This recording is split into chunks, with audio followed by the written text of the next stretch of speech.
Okay. ಇವತ್ತಿನ ತರಗತಿ ಒಳಗಡೆ ಒಂದ್ ಸ್ವಲ್ಪ ಇಂಪಾರ್ಟೆಂಟ್ ಆಗಿರುವಂತ ಆ ಏನ್ ಹೇಳಿದ್ರೆ ನೀವು ಮುಂಚೆ ಹೇಳ್ಬೇಕಾಗಿತ್ತು ಹೇಳಕ್ ಆಗಿರ್ಲಿಲ್ಲ. ಕೆಸೆಟ್ ಸಿಲೆಬಸ್ ಒಳಗಡೆ ಯಾವ್ದನ್ನ ಓದ್ಬೇಕು ಮತ್ತು ಯಾವ್ದನ್ನ ಓದಬಾರ್ದು ಅಂತ ಹೇಳಿ ಬಹಳಷ್ಟು ಜನ ನೀವು 100% ಕವರ್ ಮಾಡ್ತೀರೇನ್ರಿ, 100% ಸಿಲೆಬಸ್ ನ ಮುಗಿಸ್ಕೊಡ್ರಿ ಅನ್ನುವಂತ ಪ್ರಶ್ನೆಗಳನ್ನ ಕೇಳ್ತಾ ಇರ್ತೀರಿ. ಆದ್ರೆ ಎಲ್ಲಾ ಕೂಡ ಇಂಪಾರ್ಟೆಂಟ್ ಇರಂಗಿಲ್ರಿ. ಸ್ವಲ್ಪ ಸ್ವಲ್ಪ ಮಾತ್ರ ಇಂಪಾರ್ಟೆಂಟ್ ಇರ್ತೈತಿ. ಹಾಗಾಗಿ ಯಾವುದು ಮುಖ್ಯ, ಯಾವುದು ಮುಖ್ಯ ಅಲ್ಲ. ಯಾಕೆ ಓಪನ್ ಆಗ್ತಾ ಇತ್ತು?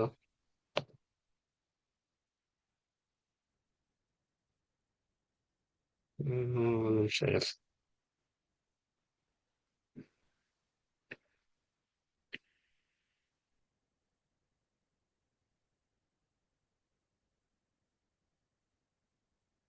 ಯಾವ್ದು ಮುಖ್ಯ ಯಾವ್ದು ಮುಖ್ಯ ಅಲ್ಲ ಅಂತ ಗೊತ್ತಿರ್ಬೇಕು ನಮಗ. ಹಾಗಾಗಿ ಒಂದ್ ಸ್ವಲ್ಪ ಸಿಲೆಬಸ್ ನ ನಾವು ಕನ್ನಡಿಸೋಣ್ರಿ. ಈ ಕೆಸೆಟ್ ಪರೀಕ್ಷೆ ಒಳಗಡೆ ಸಿಲೆಬಸ್ ಅಂತಕ್ಕಂಥದ್ದು ಬಹಳ ಮುಖ್ಯವಾದ ಪಾತ್ರವನ್ನು ವಹಿಸ್ತೈತಿ. ಓಕೆ.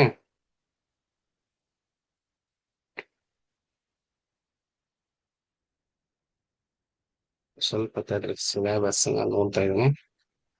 ಈಗ ಓಪನ್ ಆಗ್ತಾ ಇಲ್ಲ ಯಾಕೋ.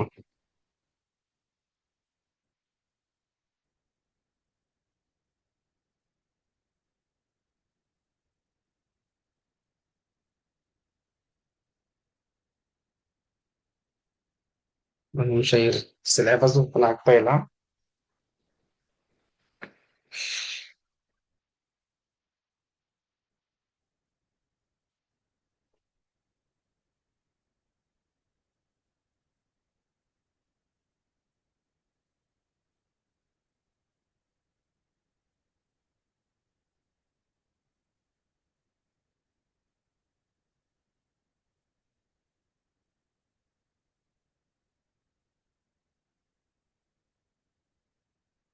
ಹಿಂಗಾದ್ರೆ ಕಷ್ಟ ಆಗ್ಬಿಡ್ತೈತಿ ನಾವು ಬರ್ತಾ ಇದೀವಿ.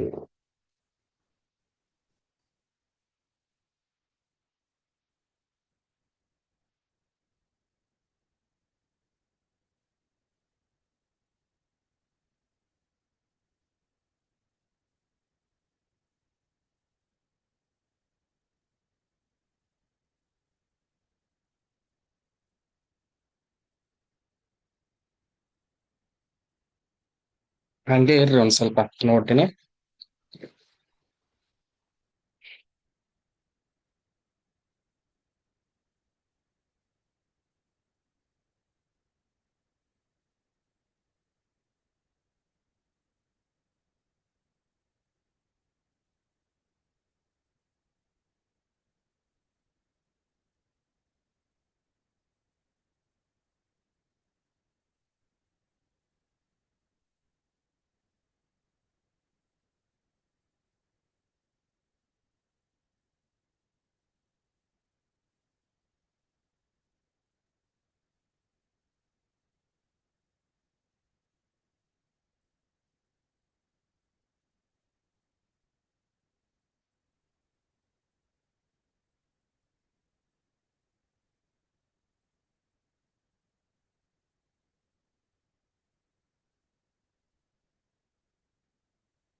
ಓಕೆ.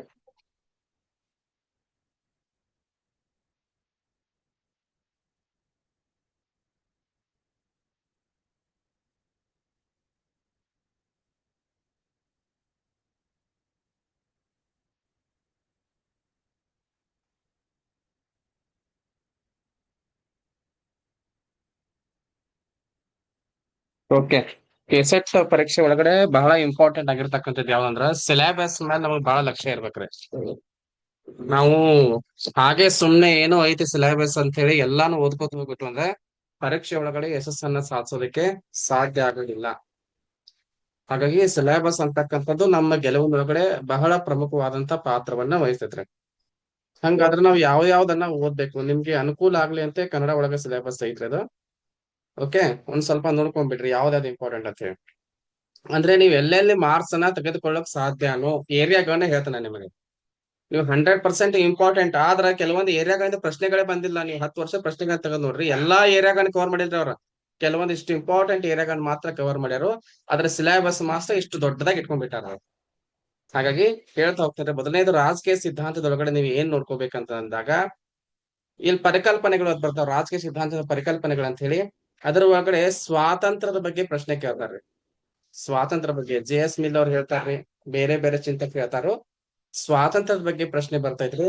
ಸಮಾನತೆ ಸಿದ್ಧಾಂತಕ್ಕೆ ಪರಿಕಲ್ಪನೆ ಸಂಬಂಧಪಟ್ಟಂಗೆ ಪ್ರಶ್ನೆಗಳು ಬರ್ತಾವು.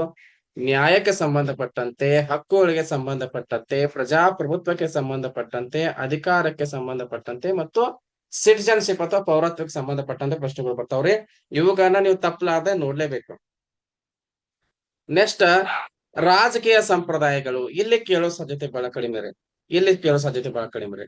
ನೆಕ್ಸ್ಟ್ ನಿಮಗ ಉದಾರವಾದದ ಮೇಲೆ ಪ್ರಶ್ನೆಗಳು ಬರ್ತಾವು. ಉದಾರವಾದದ ಮೇಲೆ ನಿಮ್ಗೆ ಪ್ರಶ್ನೆಗಳು ಬರ್ತಾವು. ನೆಕ್ಸ್ಟ್ ಸಂಪ್ರದಾಯವಾದ ಕೂಡ ಬಹಳ ಕಡಿಮೆ, ಇದು ಕೂಡ ಬಹಳ ಕಡಿಮೆ. ಸಮಾಜವಾದದ ಮೇಲೆ ನಿಮ್ಗೆ ಪ್ರಶ್ನೆಗಳು ಬರ್ತಾವು. ಮಾರ್ಕ್ಸ್ ವಾದದ ಮೇಲೆ ನಿಮ್ಗೆ ಪ್ರಶ್ನೆಗಳು ಬರ್ತಾವು. ನೆಕ್ಸ್ಟ್ ಸ್ತ್ರೀವಾದದ ಮೇಲೆ ಕೇಳಿದ್ ಬಹಳ ಕಡಿಮೆ, ಅವಾಗ ಇವಾಗ ಒಂದೊಂದ್ಸಲ ಕೇಳ್ಯಾರ್ರಿ. ಓಕೆ. ನೆಕ್ಸ್ಟ್ ಪರಿಸರ ವಿಜ್ಞಾನದ ಬಗ್ಗೆ ಕೂಡ ಕೇಳಿದಾರ ಪ್ರಶ್ನೆ. ಬಹು ಸಾಂಸ್ಕೃತಿಕತೆ ಬಗ್ಗೆ ಕೇಳ್ಯಾರು. ಆಧುನಿಕೋತ್ತರವಾದದ ಬಗ್ಗೆ ಕೇಳ್ಯಾರು. ಇಲ್ಲಿ ನಿಮಗ ಬಹುತೇಕವಾಗಿ ನೋಡ್ರಿ, ಇಲ್ಲಿ ರಾಜಕೀಯ ಸಂಪ್ರದಾಯಗಳ ಒಳಗಡೆ ಮತ್ತು ಸಂಪ್ರದಾಯವಾದದ ಒಳಗಡೆ ಪ್ರಶ್ನೆಗಳು ಬಂದಿದ್ದು ಬಹಳ ವಿರಳಾತಿ ವಿರಳ. ಹಾಗಾಗಿ ಓದುವಂತ ಸಂದರ್ಭ ಒಳಗಡೆ ಯಾವ್ದನ್ನ ಓದ್ಬೇಕು ಒತ್ತು ಕೊಟ್ಟು ಅಂತಂದಾಗ ಎಲ್ಲಿಂದ ಪ್ರಶ್ನೆಗಳು ಬರ್ತಾವಲ್ಲ ಅದನ್ನ ಓದ್ಬೇಕು. ಎಲ್ಲಿಂದ ಪ್ರಶ್ನೆಗಳು ಬರ್ತಾವ್ರಿ ಹಂಗಾದ್ರೆ, ಮೊದಲನೇದಾಗಿ ಸ್ವಾತಂತ್ರ್ಯದ ಮೇಲೆ ಪ್ರಶ್ನೆಗಳು ಬರ್ತಾವು. ಸಮಾನತೆ, ನ್ಯಾಯ, ಹಕ್ಕುಗಳು, ಪ್ರಜಾಪ್ರಭುತ್ವ, ಅಧಿಕಾರ, ಪೌರತ್ವ, ಪೊಲಿಟಿಕಲ್ ಸೈನ್ಸ್. ಓಕೆ. ನೆಕ್ಸ್ಟ್ ಉದಾರವಾದದ ಮೇಲೆ ಬರ್ತಾವು, ಸಮಾಜವಾದದ ಮೇಲೆ ಬರ್ತಾವು, ಮಾರ್ಕ್ಸ್ ವಾದ ತಪ್ಪೋದೇ ಇಲ್ಲ, ಸ್ತ್ರೀವಾದ ಬರ್ತಾವು, ಪರಿಸರ ವಿಜ್ಞಾನ ಬರ್ತಾವು, ಬಹು ಸಾಂಸ್ಕೃತಿಕತೆ ಬರ್ತೈತಿ ಮತ್ತು ಆಧುನಿಕೋತ್ತರವಾದ. ಈ ರಾಜಕೀಯ ಸಿದ್ಧಾಂತ ಒಳಗಡೆ ಇವೆಲ್ಲಾ ಚಾಪ್ಟರ್ ಗಳನ್ನ ಓದ್ರಂದ್ರ ನೀವು 10ಕ್ಕೆ 10 ಮಾರ್ಕ್ಸ್ ಗಳಿಸೋದಕ್ಕೆ ಸಾಧ್ಯತೆ ಇರ್ತೈತಿ. ಇವುಗಳನ್ನ ಓದ್ಬೇಕ್ರಿ. ನೆಕ್ಸ್ಟ್ ಎರಡನೇದು ಯೂನಿಟ್ ಅಂತ ನಾವು ಬಂದಾಗ, ಯೂನಿಟ್ 2 ಅಂತ ಬಂದಾಗ ನೋಡ್ರಿ, ರಾಜಕೀಯ ಚಿಂತಕರು ಅಂತೇಳಿ ರಾಜಕೀಯ ಚಿಂತನೆ ಅಂತ ಮಾಡಿದಾರಲ್ಲಿ. ರಾಜಕೀಯ ಚಿಂತಕರು ಅಂತಂದಾಗ ಯಾರ್ಯಾರ ಮೇಲೆ ಪ್ರಶ್ನೆ ಕೇಳ್ತಾರು ನೋಡ್ರಿ. ಹೆಚ್ಚಾಗಿ ಪ್ರಶ್ನೆ ಬರ್ತಕ್ಕಂಥದ್ದು ಪ್ಲೇಟೋರವರ ಮೇಲೆ, ಅಂದ್ರೆ ಪ್ಲೇಟೋರವ್ರನ್ನ ಹೆಚ್ಚಿನ ಆದ್ಯತೆ ಮೇಲೆ ಓದ್ಬೇಕು. ನೆಕ್ಸ್ಟ್ ಅರಿಸ್ಟಾಟಲ್ ಅವ್ರ ಮೇಲೆ ಬರ್ತಾವ ಪ್ರಶ್ನೆಗಳು. ಅರಿಸ್ಟಾಟಲ್ ಅವ್ರನ್ನ ಆದ್ಯತೆ ಮೇಲೆ 100% ಪರ್ಫೆಕ್ಟ್ ಆಗಿರ್ಬೇಕು ಅರಿಸ್ಟಾಟಲ್ ಮೇಲೆ. ಮೆಕ್ಯಾವಲಿ ಬಗ್ಗೆ ಕೇಳ್ತಾರ್ರಿ, ಮೆಕ್ಯಾವಲಿ ಓದ್ಕೋಬೇಕು, ಹಾಬ್ಸ್ ಓದ್ಕೋಬೇಕು, ಲಾಕ್ ಓದ್ಕೋಬೇಕು, ರೂಸೋ ಓದ್ಕೋಬೇಕು, ಹೆಗಲ್ ಅವ್ರ ಬಗ್ಗೆ ಓದ್ಕೋಬೇಕು, JS ಮಿಲ್ ಅವ್ರ ಬಗ್ಗೆ ಓದ್ಕೋಬೇಕು, ಕಾರ್ಲ್ ಮಾರ್ಕ್ಸ್ ಅವ್ರ ಬಗ್ಗೆ ಓದ್ಕೋಬೇಕು. ನೆಕ್ಸ್ಟ್ ಮಾವೋ ಜಡಾಂಗ್ ಅವ್ರ ಬಗ್ಗೆ, ಜಾನ್ ರಾಲ್ಸ್ ಬಗ್ಗೆ. ಈ ಉಳಿದಂತ ಫ್ರಾನ್ಸ್ ಫ್ಯಾನನ್, ಅಣ್ಣಾ ಹಾರೆನ್ಸ್ ಇವ್ರ ಬಗ್ಗೆ ಕೇರ್ತಕ್ಕಂಥದ್ದು, ಕನ್ಫ್ಯೂಸಿಯಸ್ ಬಗ್ಗೆ ಕೇರ್ತಕ್ಕಂಥದ್ದು, ಇವೆಲ್ಲವೂ ಕೂಡ ಬಹಳ ಕಡಿಮೆ, ವಿರಳಾತಿ ವಿರಳ ಅಂತ ಹೇಳ್ಬೋದ. ಯಾವಾಗ್ಲೂ ಪರೀಕ್ಷೆ ಬರೋಣ ಹೆಂಗಿರ್ಬೇಕಂದ್ರ ಯಾವ ಏರಿಯಾದಿಂದ ಪ್ರಶ್ನೆ ಬರ್ತಾವಲ್ಲ ಆ ಏರಿಯಾ ನೋಡ್ಕೋಬೇಕ್ರಿ ಫಸ್ಟ್. ನಿಮ್ಗೆ ಯೂನಿಟ್ಗಳು 10 ಯೂನಿಟ್ ಸಿಕ್ಕಾಪಟ್ಟೆ ಕೊಡ್ತಾರ್ರಿ, ಆದ್ರೆ ಏರಿಯಾಗಳು ಅಂತ ಬಂದಾಗ ಯಾವ ಏರಿಯಾಗಳ ಮೇಲೆ ಪ್ರಶ್ನೆ ಬರ್ತಾರೋ, ಯಾವ ಚಿಂತಕರ ಮೇಲೆ ಪ್ರಶ್ನೆ ಬರ್ತಾವಲ್ಲ, ನಿಮಗೆ ಇಲ್ಲ ಪ್ಲೇಟೋ ಮೇಲೆ 2, ಅರಿಸ್ಟಾಟಲ್ ಮೇಲೆ 2, ಮೆಕ್ಯಾವೆಲಿ ಮೇಲೆ 2 ಪ್ರಶ್ನೆಗಳು ಬರ್ತಾ ಇರ್ತಾವ್ರಿ. ಓಕೆ. ಇಲ್ಲಿ JS ಮಿಲ್ ಚಿಂತನೆ ಒಳಗೆ ಒಂದ್ ಕೊಡ್ತಾರ್ರಿ, ಅಲ್ಲಿ ಸ್ವಾತಂತ್ರ್ಯದ ಬಗ್ಗೆ ಹೇಳೋ ಸಂದರ್ಭ ಅಲ್ಲಿ ಒಂದ್ ಪ್ರಶ್ನೆಗಳನ್ನ ಕೇಳ್ತಾರ ಅವ್ರ ಮೇಲೆ. ಅಂದ್ರೆ ಈ ಏರಿಯಾಗಳನ್ನ ನೀವು ಪರ್ಫೆಕ್ಟ್ ಆಗಿ ಮಾಡ್ಕೊಂಡ್ಬಿಟ್ರದ ನಿಮ್ಗೆ ನಿಮ್ ಮೇಲೆದು ಪರಿಕಲ್ಪನೆ ಅಂದಾಗ 10 ಕ್ವಶನ್ ಸರಿಯಾದ ಉತ್ತರ ಕೊಟ್ರೆ 20 ಮಾರ್ಕ್ಸ್. ರಾಜಕೀಯ ಚಿಂತಕರಂದಾಗ ನೀವು ಬೇಕಾದ್ರೆ ನೀವು ಕ್ರಾಸ್ ಚೆಕ್ ಮಾಡ್ಕೋರಿ.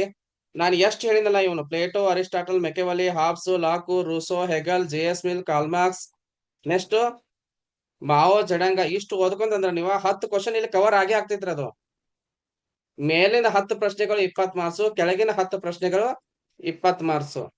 ನಿಮ್ಗೆ ಎಷ್ಟಾದ್ರೆ 2 ಯೂನಿಟ್ ಗಳನ್ನ ಕವರ್ ಮಾಡೋದ್ರಿಂದ 40 ಮಾರ್ಕ್ಸ್ ನಿಮ್ಗೆ ಕಿಸಿದೊಳಗೆ ಹೋದು. ನಿಮ್ಗೆ ಗೊತ್ತಿಲ್ಲ, ನಾವು ಮಾಡ್ತಕ್ಕಂಥ ಬಹಳ ತಪ್ಪುಗಳು ಏನಂದ್ರ ನಾವು ಇಡಿಯಾಗಿ ಓದ್ಕೊಂಡ್ಬಿಡ್ತೀವ್ರಿ, ಇಡಿಯಾಗಿ ಓದ್ಕೋತೀವಿ. ಹಾಗಾಗಿ ನಾವ್ ಏನ್ ಮಾಡ್ಬೇಕಂದ್ರ ಸ್ಮಾರ್ಟ್ ವರ್ಕ್ ಅನ್ನ ಮಾಡ್ಬೇಕ್ರಿ ಪರೀಕ್ಷೆ ಒಳಗಡೆ. ಯಾವ ಏರಿಯಾಗಳು ಪ್ರಶ್ನೆ ಬರ್ತಾವಲ್ಲ ಆ ಏರಿಯಾ ನೀವು ಪರ್ಫೆಕ್ಟ್ ಆಗಿರ್ಬೇಕು. ಯಾಕಂದ್ರ ಬಹಳಷ್ಟು ಜನ ಕೆಸೆಟ್ ಪರೀಕ್ಷೆ ಒಳಗಡೆ ಎಲಿಜಿಬಿಲಿಟಿ ಕಳ್ಕೊಳ್ತಾ ಇರೋದು 2 ಮತ್ತು 4 ಮಾರ್ಕ್ಸ್ ಗಳ ಅಂತರದೊಳಗಡೆ ಅಷ್ಟ. ಅವು ಇಲ್ಲೇ ಹೋಗ್ತಿರ್ತಾವ ನಿಮಗೆ, ಅಯ್ಯೋ ಇದು ಓದಿದ್ದಲ್ಲ ಎಲ್ಲಿ ಹೋಯ್ತು ಅಂತ ಹೇಳಿ. ದಯವಿಟ್ಟು ಹಂಗ್ ಮಾಡ್ಬೇಡ್ರಿ, ಓದುವಂತ ಸಂದರ್ಭದಲ್ಲಿ ಪರ್ಫೆಕ್ಟ್ ಆಗಿ ಓದ್ಕೊಳ್ರಿ. ನೆಕ್ಸ್ಟ್ ಇದು ಪಾಶ್ಚಿಮಾತ್ಯ ರಾಜಕೀಯ ಚಿಂತನೆಯನ್ನ ನೋಡಿದೀವಿ ನಾವು. ಈಗ ನೆಕ್ಸ್ಟ್ ಭಾರತದ ರಾಜಕೀಯ ಚಿಂತಕರ ಬಗ್ಗೆ ನೋಡ್ತಗೊಂಡ್ರಿ. ವೆರಿ ವೆರಿ ಇಂಪಾರ್ಟೆಂಟ್, ಇಲ್ಲಿ ಮಿಸ್ ಆಗ್ಬಾರ್ದು. ಎಲ್ಲಿ ಕೇಳ್ತಾರ ಪ್ರಶ್ನೆ ನೋಡ್ರಿ, ಭಾರತದ ರಾಜಕೀಯ ಚಿಂತಕರು ಹೆಚ್ಚಿನ ಪ್ರಶ್ನೆಗಳು ಬರೋದು ಎಲ್ಲಿ ಅಂದ್ರ, ಒಂದು ಕೌಟಿಲ್ಯನ ಮೇಲೆ ಪ್ರಶ್ನೆ ಮಿಸ್ ಆಗಲ್ರಿ. ಓಕೆ. ಕೌಟಿಲ್ಯ ಮೇಲೆ ಪ್ರಶ್ನೆ ಮಿಸ್ ಆಗೋದಿಲ್ಲ. ಸ್ವಾಮಿ ವಿವೇಕಾನಂದರ ಮೇಲೆ ಪ್ರಶ್ನೆ ಕೇಳ್ತಾರೋ, ಬಾಲ ಗಂಗಾಧರ ತಿಲಕ್ ಮೇಲೆ ಪ್ರಶ್ನೆ ಕೇಳ್ತಾರೋ, ರವೀಂದ್ರನಾಥ್ ಟ್ಯಾಗೋರ್ ಮೇಲೆ ಕೇಳ್ತಾರೋ, ಮಹಾತ್ಮ ಗಾಂಧೀಜಿ, ಅರಬಿಂದೋ, ಪೆರಿಯಾರ್ ಅವರು, ನೆಕ್ಸ್ಟ್ ಎಂ.ಎನ್. ರಾಯ್ ಅವರು, ವಿ.ಡಿ. ಸಾವರ್ಕರ್ ಅವರು, ಡಾಕ್ಟರ್. ಬಿ.ಆರ್. ಅಂಬೇಡ್ಕರ್ ಅವರು, ಜವಾಹರ್ಲಾಲ್ ನೆಹರೂರವರು, ಲೋಹಿಯಾ ಅವರು, ಜಯಪ್ರಕಾಶ್ ನಾರಾಯಣ್ ಅವರು, ಮತ್ತ ಅವಾಗ ಸ್ವಲ್ಪ ದೀನ್ ದಯಾಳ್ ಉಪಾಧ್ಯಾಯ. ನೀವ್ ಇನ್ ಇದ್ರ ಒಳಗ ವೆರಿ ವೆರಿ ಇಂಪಾರ್ಟೆಂಟ್ ಅಂತ ನೀವು ನೋಡ್ಲೇಬೇಕಾಗಿರುವಂತದ್ದು ಯಾವ್ದಂದ್ರ ಅಂಬೇಡ್ಕರ್ ಅವ್ರು ನೋಡ್ಬೇಕು, ಸಾವರ್ಕರ್ ನೋಡ್ಬೇಕು, ಎಂ.ಎನ್. ರಾಯ್ ಅವ್ರ ಬಗ್ಗೆ ನೋಡ್ಬೇಕು, ಮತ್ತೆ ಯಾರು ಅರವಿಂದ್ ಅವ್ರು ನೋಡ್ಬೇಕು, ಮಹಾತ್ಮ ಗಾಂಧೀಜಿ ಅವ್ರು ನೋಡ್ಬೇಕು, ಸ್ವಾಮಿ ವಿವೇಕಾನಂದ ನೋಡ್ಬೇಕು, ಜವಾಹರ್ಲಾಲ್ ನೆಹರು, ಲೋಹಿಯಾ, ಜಯಪ್ರಕಾಶ್ ನಾರಾಯಣ್. ಜಯಪ್ರಕಾಶ್ ನಾರಾಯಣ್, ರಾಮ್ ಮನೋಹರ್ ಲೋಹಿಯಾ, ಜವಾಹರ್ಲಾಲ್ ನೆಹರು, ಅಂಬೇಡ್ಕರ್, ಸಾವರ್ಕರ್, ಎಂ.ಎನ್. ರಾಯ್, ಪೆರಿಯಾರ್ ರಾಮಸ್ವಾಮಿ ನಾಯ್ಕರ್, ಅರವಿಂದೋ, ಮಹಾತ್ಮ ಗಾಂಧೀಜಿ, ಸ್ವಾಮಿ ವಿವೇಕಾನಂದ, ಕೌಟಿಲ್ಯ, ಬಾಲಗಂಗಾಧರ ತಿಲಕ್. ಧರ್ಮಶಾಸ್ತ್ರದ ಬಗ್ಗೆ ಕೇಳ್ತಕ್ಕಂಥ ಪ್ರಶ್ನೆಗಳು ಕಡಿಮೆ ಇದಾವ್ರಿ, ಬಹಳ ಕಡಿಮೆ ಕೇಳಿದ್ದಾರೆ. ಅಗ್ನಿ ಸೂಕ್ತ ಬಗ್ಗೆ ಕಡಿಮೆ ಕೇಳಿದ್ದಾರೆ. ಭರಣಿ, ಕಬೀರ್, ಪಂಡಿತ್ ರಮಾಬಾಯಿ ಇವ್ರ ಬಗ್ಗೆ ಎಲ್ಲ ಬಹಳ ಕಡಿಮೆ. ಆದ್ರ ಪ್ರತಿ ವರ್ಷ ಪ್ರಶ್ನೆ ಪತ್ರಿಕೆಗಳು ಬರ್ತಕ್ಕಂಥ ಪ್ರಶ್ನೆಗಳು ಯಾವಂದ್ರ ನಿಮಗ ಅಂಬೇಡ್ಕರ್ ಬಗ್ಗೆ ಯಾವ ವರ್ಷ ಮಿಸ್ ಆಗಿಲ್ಲ, ಸಾವರ್ಕರ್ ಬಗ್ಗೆ ಮಿಸ್ ಆಗಿಲ್ಲ, ರಾಯ್ ಅವ್ರ ಬಗ್ಗೆ ಮಿಸ್ ಆಗಿಲ್ಲ, ಅರವಿಂದ್ ಅವ್ರ ಬಗ್ಗೆ ಮಿಸ್ ಆಗಿಲ್ಲ, ಏನ್ರಿ ಜವಾಹರ್ಲಾಲ್ ನೆಹರೂರವರು, ರಾಮ್ ಮನೋಹರ್ ಲೋಹಿಯಾ ಅವರು, ಜಯಪ್ರಕಾಶ್ ನಾರಾಯಣ್ ಅವರು, ಇವ್ರು ಯಾರ ಮೇಲೆ ಮಿಸ್ ಆಗಿಲ್ಲ. ದಯವಿಟ್ಟು ಓದುವಂತ ಸಂದರ್ಭದೊಳಗಡೆ ಆದ್ಯತೆ ಮೇಲೆ ಇವನ ಸಂಪೂರ್ಣ ಪರ್ಫೆಕ್ಟ್ ರೀ. ಅಂಬೇಡ್ಕರ್ ಅಂತ ಬಂದ್ರೆ ಅಂಬೇಡ್ಕರ್ ಸಂಪೂರ್ಣ ವಿಚಾರಧಾರೆಗಳು ನಿಮ್ ತಲೆ ಒಳಗಡೆ ಇರ್ಬೇಕು. ಗಾಂಧೀಜಿ ಅಂತ ಬಂದ್ರೆ ಗಾಂಧೀಜಿ ಅವ್ರು ಮಾಡತಕ್ಕಂಥ ಎಲ್ಲಾ ಹೋರಾಟಗಳು, ಸತ್ಯಾಗ್ರಹಗಳು, ಸಿದ್ಧಾಂತಗಳು ಎಲ್ಲವೂ ಕೂಡ ನಮ್ ತಲೆ ಒಳಗ್ ಬರ್ಬೇಕ್ರಿ. ಸಾವರ್ಕರ್ ಅಂತ ಬಂದ ತಕ್ಷಣ ಸಾವರ್ಕರ್ ಅವ್ರದ್ದು. ಎಂ.ಎನ್. ರಾಯ್ ಅಂತೂ ವೆರಿ ವೆರಿ ಇಂಪಾರ್ಟೆಂಟ್ ಆಗಿರ್ತಕ್ಕಂಥ ಮಾನವೇಂದ್ರ ರಾಯ್ ಅವರು. ಹಾಗಾಗಿ ಇವೆಲ್ಲವನ್ನ ಕೂಡ ನೀವೇನ್ ಮಾಡ್ಬೇಕ್ರಿ, ಪರ್ಫೆಕ್ಟ್ ಆಗಿ ನೋಡ್ಕೊಂತ ಹೋಗ್ಬೇಕ್ರಿ. ನೋಡ್ರಿ, ತಪ್ಪು ತಿಳ್ಕೊಕ್ ಹೋಗ್ಬೇಡ್ರಿ. ನಿಮಗ ಅಷ್ಟೇ ಅಲ್ಲ, ಯಾರೇ ರಾಜ್ಯಶಾಸ್ತ್ರ ಅಧ್ಯಯನ ಮಾಡ್ಲಿ, ಅವ್ರು ಟಫ್ ಆಗ್ತಕ್ಕಂತ 2 ಯೂನಿಟ್ಗಳದಾವ್ರಿ. 2 ಯೂನಿಟ್ಗಳದಾವು. ಆ 2 ಯೂನಿಟ್ಗಳು ಯಾವಂದ್ರ, ಒಂದು ಕಂಪ್ಯಾರಿಟಿವ್ ಪಾಲಿಟಿಕ್ಸ್ ಅಂತ ಹೇಳಿ, ಅಂದ್ರೆ ತುಲನಾತ್ಮಕ ರಾಜಕೀಯ ವಿಶ್ಲೇಷಣೆ, ಇನ್ನೊಂದು ಇಂಟರ್ನ್ಯಾಷನಲ್ ರಿಲೇಷನ್ಸ್. ಬಹಳಷ್ಟು ಜನ ಏನಂತಾರ, ಸರ್ ನನಗೆ ಬಾಳ ಟಫ್ ಆಗ್ತೈತ್ರಿ, ಬಾಳ ಟಫ್ ಆಗ್ತೈತಿ ಅಂತ ಹೇಳ್ತಾರೆ. ಅದು ಎಲ್ಲರಿಗೂ ಕೂಡ ಟಫ್ ಇರುವಂತ ಸಬ್ಜೆಕ್ಟ್. ನಿಮ್ಗೆ ಮಾತ್ರ ಟಫ್ ಅಲ್ಲ, ಎಲ್ಲರಿಗೂ ಟಫ್. ಅದಕ್ಕಾಗಿ ನಿಮ್ಗೆ ಏನ್ ಹೇಳಿದ್ನ, ಸ್ಟಾರ್ಟಿಂಗ್ ಹೇಳಿದ್ ನಾವು ನಿಮಗ, ಯಾವ ಏರಿಯಾ ಒಳಗೆ ನೀವು ಮಾರ್ಕ್ಸ್ ನಿಮಗೆ ಮಿಸ್ ಆಗಂಗಿಲ್ಲ ಅಂತ ಅನ್ಸುತ್ತಲ್ಲ, ಆ ಏರಿಯಾಗ ಯಾವತ್ತು ನೀವು ಮಿಸ್ ಮಾಡ್ಕೋಬಾರ್ದ. ಓಕೆ, ಇವು ಯಾವ ನಿಮಗೆ ಕಷ್ಟ ಆಗ್ತದ, ಇದ್ರ ಒಳಗಡೆ ಯಾವ ವೆರಿ ವೆರಿ ಇಂಪಾರ್ಟೆಂಟ್ ಅದಲ್ಲ ಅದನ್ನ ಹಿಡ್ಕೊಂಡು ಉಳಿದಿದ್ದನ್ನ ಸ್ಕಿಪ್ ಮಾಡ್ಕೊಂತ ಹೋಗ್ಬೇಕು. ಓಕೆ, ನೆಕ್ಸ್ಟ್ ಎಲ್ಲಿ ಬರ್ತಾವ್ರಿ ಇಲ್ಲಿ ಪ್ರಶ್ನೆ ನೋಡ್ತಾ, ತುಲನಾತ್ಮಕ ರಾಜಕೀಯ ವಿಶ್ಲೇಷಣೆ ಒಳಗಡೆ ಒಂದು ರಾಜಕೀಯ ಸಂಸ್ಕೃತಿ ಮೇಲೆ ಪ್ರಶ್ನೆಗಳನ್ನ ಕೇಳ್ತಾರ್ರಿ, ರಾಜಕೀಯ ಆರ್ಥಿಕತೆ ಮೇಲೆ ಪ್ರಶ್ನೆ ಕೇಳ್ತಾರ್ರಿ, ಹೊಸ ಸಾಂಸ್ಥಿಕ ತುಲನಾತ್ಮಕ ವಿಧಾನಗಳ ಮೇಲೆ ಪ್ರಶ್ನೆಯನ್ನ ಕೇಳ್ತಾರ್ರಿ. ನೆಕ್ಸ್ಟ್ ವಸಾಹತುಶಾಹಿ ಮತ್ತು ಹೊಸ ವಸಾಹತುಶಾಹಿಗಳ ಬಗ್ಗೆ ಕೇಳ್ತಾರ್ರಿ. ವಸಾಹತುಶಾಹಿಯ ರೂಪಗಳು ಮತ್ತು ವಸಾಹತುಶಾಹಿ ವಿರೋಧಿ ಹೋರಾಟಗಳ ಬಗ್ಗೆ ನಾವು ಪ್ರಶ್ನೆಗಳನ್ನ ಕೇಳ್ತಾರ್ರಿ. ಯುರೋಪಿಯನ್ ಮತ್ತು ನಾನ್ ಯುರೋಪಿಯನ್ ರಾಷ್ಟ್ರೀಯತೆ ಬಗ್ಗೆ ನಾವು ಪ್ರಶ್ನೆಗಳನ್ನ ಕೇಳ್ತಾ ಇರ್ತಾರ್ರಿ. ಇನ್ನು ರಾಜ್ಯ ಸಿದ್ಧಾಂತದ ಬಂದಾಗ ನಾವು ಬಂಡವಾಳಶಾಹಿ ರಾಜ್ಯ ಹೆಂಗಿರ್ತೈತಿ, ಸಮಾಜವಾದಿ ರಾಜ್ಯ ಹೆಂಗಿರ್ತೈತಿ, ಇದ್ರ ಬಗ್ಗೆ ಏನೈತ್ರಿ, ಇದ್ರ ಬಗ್ಗೆ ಕೂಡ ಪ್ರಶ್ನೆಗಳು ಬರ್ತಾ ಇರ್ತಾವ್ರಿ. ಇದನ್ನ ನಾವು ಆಲೋಚನೆ ಮಾಡ್ಕೋಬೇಕ್ರಿ.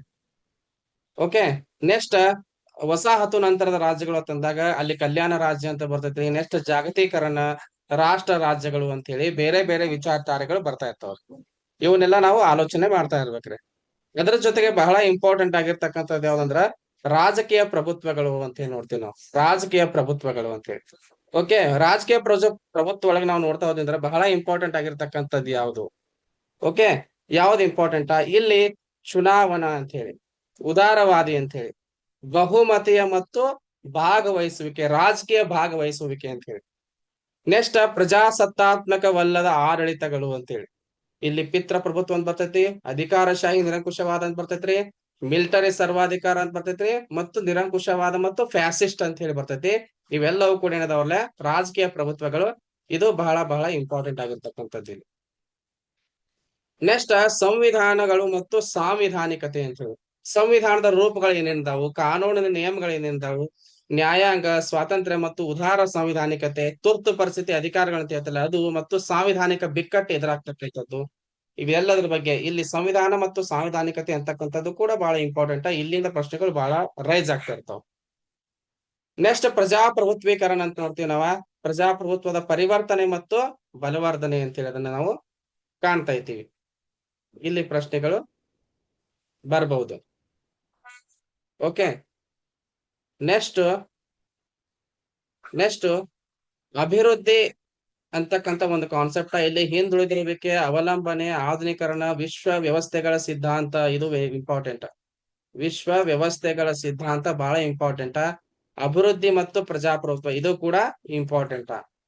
ಇದ್ರ ಒಳಗಡೆ ನೋಡ್ರಿ, ವಿಶ್ವ ವ್ಯವಸ್ಥಾ ಸಿದ್ಧಾಂತ ಮತ್ತು ಅಭಿವೃದ್ಧಿ ಮತ್ತು ಪ್ರಜಾಪ್ರಭುತ್ವ ಅಂತಕ್ಕಂಥದ್ದು ನಮ್ಮ ಪರೀಕ್ಷಾ ದೃಷ್ಟಿಯಿಂದ ಬಹಳ ಬಹಳ ಏನವ್ರಿ ಇಂಪಾರ್ಟೆಂಟ್ ಆಗಿರ್ತಕ್ಕಂಥ ಕಾನ್ಸೆಪ್ಟ್ಗಳು ಆಗಿದ್ದಾವೆ.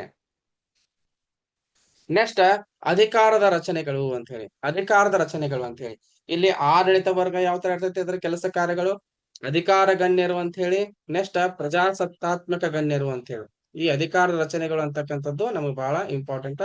ಇದನ್ನ ಕೇಳ್ತಿರ್ತಾರೆ ಅಧಿಕಾರದ ಗಣ್ಯರು ಸಿದ್ಧಾಂತದ ಬಗ್ಗೆ. ಓಕೆ, ನಾಯಕ ಅಥವಾ ನಾಯಕತ್ವದ ಪ್ರಕ್ರಿಯೆಗಳು ಅಂತ ಹೇಳಿ ಇಲ್ಲಿ ನಟ ಅದ್ ಕೊಟ್ಟತಿ, ನಾಯಕತ್ವ ಅಥವಾ ನಾಯಕತ್ವದ ಪ್ರಕ್ರಿಯೆಗಳು ಅಂತ. ಇದ್ರ ಒಳಗಡೆ ಚುನಾವಣಾ ವ್ಯವಸ್ಥೆಗಳಂತ ಬರ್ತಾವ್ರಿ.